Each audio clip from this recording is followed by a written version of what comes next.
লেবাননে হামলা নিয়ে ইসরায়েলকে সতর্ক করল ইরান।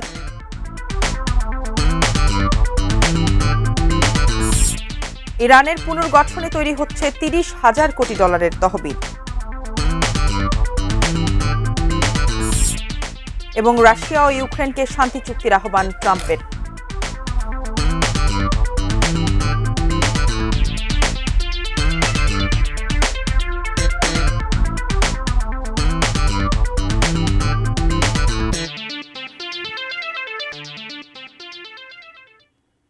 এটি নিউজ দেখছেন। দেশের বাইরের খবরাখবর নিয়ে আমাদের নিয়মিত আয়োজন অ্যারাউন্ড দ্য ওয়ার্ল্ডে আমন্ত্রণ জানাচ্ছি আমি মারিয়া শিমু। শুনছিলেন প্রধান শিরোনামগুলো, বিস্তারিত জানাচ্ছি। যুদ্ধবিরতি আলোচনার মধ্যেই দক্ষিণ লেবাননে ইসরায়েলি হামলায় 4 জন নিহত হয়েছেন। হামলা অব্যাহত থাকলে কঠোর জবাব দেওয়ার হুঁশিয়ারি দিয়েছে ইরানের সশস্ত্র বাহিনী। ইরান ও যুক্তরাষ্ট্রের মধ্যে ভঙ্গুর যুদ্ধবিরতি আলোচনার মধ্যেই দক্ষিণ লেবাননের নাবাতিয়া প্রদেশের যানবাহন লক্ষ্য করে ড্রোন হামলা চালায় ইসরায়েল। ইরানের পররাষ্ট্রমন্ত্রী আব্বাস আরাকচি মঙ্গলবার বলেছেন, দক্ষিণ লেবাননে ইসরায়েলের অব্যাহত দখলদারিত্ব চুক্তিটির লঙ্ঘন করবে। তিনি আরও বলেন, এই যুদ্ধের সময় দখল করা অঞ্চলগুলো থেকে ইসরায়েলি বাহিনী প্রত্যাহার না করা পর্যন্ত যুদ্ধ পুরোপুরি শেষ হয়নি। ইরানের শীর্ষ যৌথ সামরিক কমান্ড খাতাম আল আনবিয়া সেন্ট্রাল হেডকোয়ার্টার্স সতর্ক করেছে, ইসরায়েল যদি দক্ষিণ লেবাননে তাদের হামলা বন্ধ না করে তবে কঠোর জবাবের জন্য তেল আবিবকে প্রস্তুত থাকার হুঁশিয়ারি দিয়েছে ইরানি সশস্ত্র বাহিনী। হিজবুল্লাহ জানিয়েছে, যুক্তরাষ্ট্রের সঙ্গে আলোচনার পরবর্তী পর্যায়ে লেবানন থেকে ইসরায়েলি সেনা প্রত্যাহারের দাবি জানাবে বলে আশ্বাস দিয়েছে তেহরান।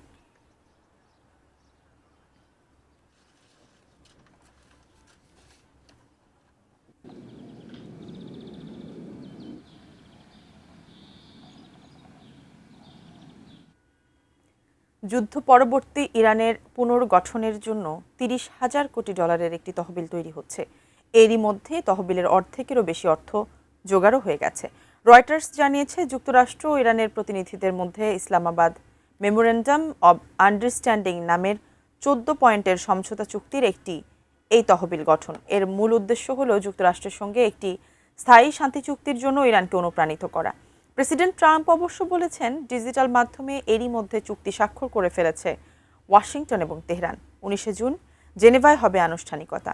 রিকনস্ট্রাকশন অ্যান্ড ডেভেলপমেন্ট নামের এই তহবিলে এ পর্যন্ত যত অর্থ এসেছে এবং ভবিষ্যতে যে অর্থ আসবে তা পুরোটাই আসবে বেসরকারি খাত থেকে। এই তহবিলের সঙ্গে সরকারি অর্থের কোনো যোগ থাকবে না। তহবিলের অর্থ বিনিয়োগ করা হবে ইরানের জ্বালানি, লজিস্টিক্স, পণ্য প্রস্তুত বা ম্যানুফ্যাকচারিং এবং যাতায়াত ও পরিবহন খাতে। যুক্তরাষ্ট্র মধ্যপ্রাচ্যের উপসাগরীয় অঞ্চল, এশিয়া, দক্ষিণ আমেরিকা ও আফ্রিকা ভিত্তিক বেশ কয়েকটি কোম্পানি ইরানের পুনর্গঠনে বিনিয়োগের সিদ্ধান্ত নিয়েছে। এরই মধ্যে 15,000-এর বেশি অর্থের জোগাড়ও হয়ে গেছে।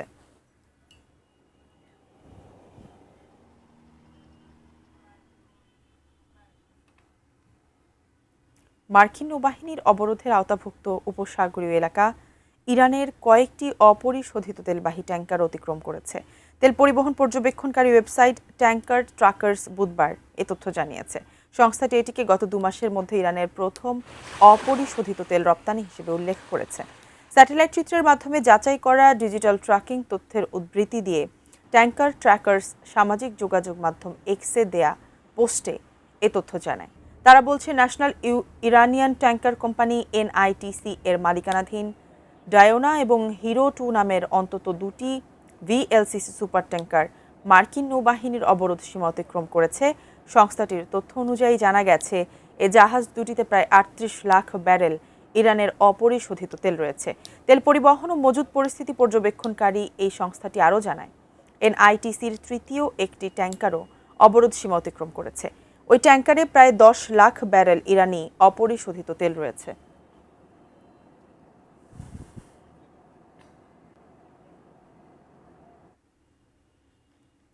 জেনেভায় যুক্তরাষ্ট্র ও ইরানের মধ্যে অনুষ্ঠেয় বৈঠকে প্রতিনিধিত্ব করবে কাতার। মঙ্গলবার দোহায় এক সংবাদ সম্মেলনে তথ্য জানিয়েছেন কাতারের পররাষ্ট্র মন্ত্রণালয়ের মুখপাত্র মাজেদ আল আনসারি। যুক্তরাষ্ট্র ইরান সংকট সমাধানে পাকিস্তানের মধ্যস্থতার কাজের প্রশংসা করে তিনি বলেন, কাতার তাদের এই প্রচেষ্টাকে সমর্থন করছে।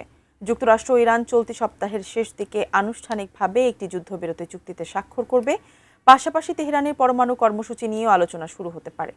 এই চুক্তির উদ্দেশ্য কয়েক মাস ধরে চলা যুদ্ধের একটি অর্থবহ যুদ্ধবিরতি। এ যুদ্ধে ইরানের শীর্ষ নেতা সহ হাজার হাজার মানুষ নিহত হয়েছেন।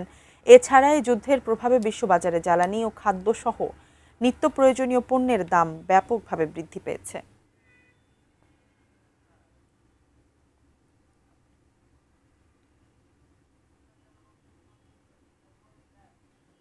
অ্যারাউন্ড দ্য ওয়ার্ল্ডে নিচ্ছি একটি বিরতির পর আরও যা থাকছে। যুক্তরাষ্ট্রের টেক্সাসে মহাসড়কে আছড়ে পড়ল যাত্রীবাহী ছোট বিমান।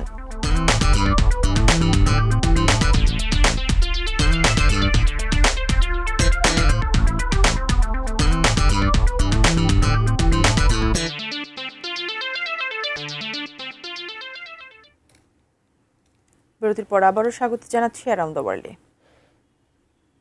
বিশ্ব রাজনীতি অর্থনীতির সবচেয়ে প্রভাবশালী 7 দেশের নেতাদের মিলন মেলা G7 সম্মেলন শেষ হতে যাচ্ছে আজ। ফ্রান্সে অনুষ্ঠিত এবারের সম্মেলনে ইউক্রেন যুদ্ধ, মধ্যপ্রাচ্যের নিরাপত্তা, বৈশ্বিক বাণিজ্য এবং কৃত্রিম বুদ্ধিমত্তার ভবিষ্যৎ নিয়ে হয়েছে গুরুত্বপূর্ণ আলোচনা। নেওয়া হয়েছে বেশ কয়েকটি কৌশলগত সিদ্ধান্ত।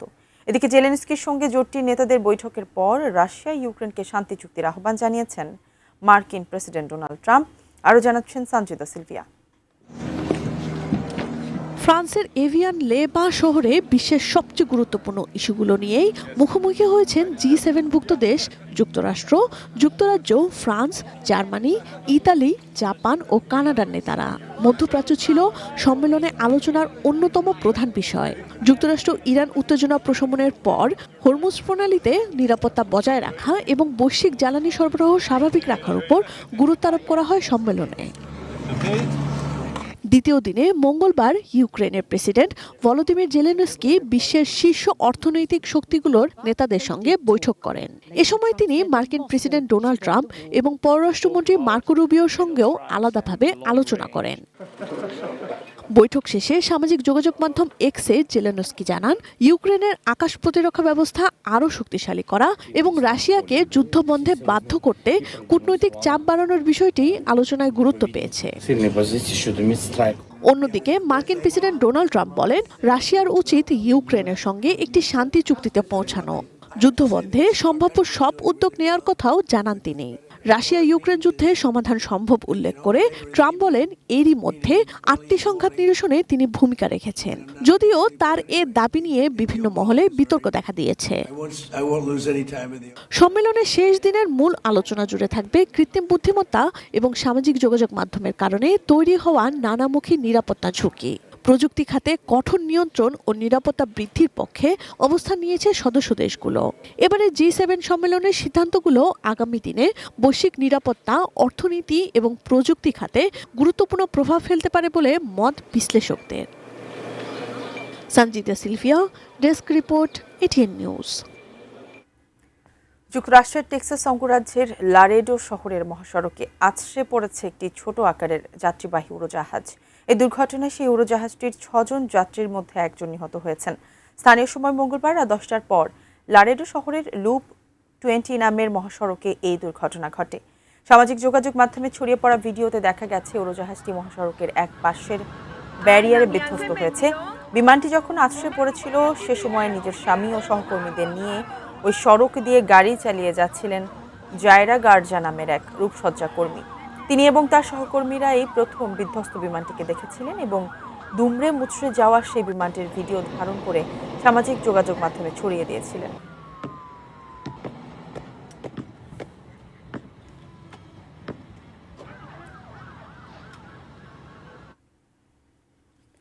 অ্যারাউন্ড দ্য ওয়ার্ল্ডে আবারও ফিরছি ছোট্ট একটি বিরতির পর, সঙ্গেই থাকুন।